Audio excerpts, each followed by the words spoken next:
How to fix the Wix error. 404. Page not found. This usually happens when a page link is broken or the URL has been changed, but it's easy to fix. First, go to your Wix dashboard. At the top, click the search bar and type URL redirects. When it appears, click it to open the redirect settings.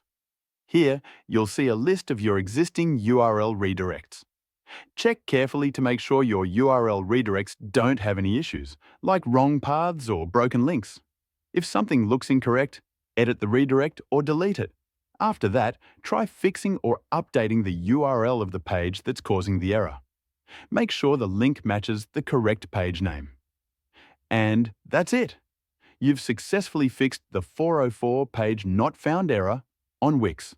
If this video helped you, don't forget to like, share, and subscribe for more quick Wix tutorials. Thanks for watching.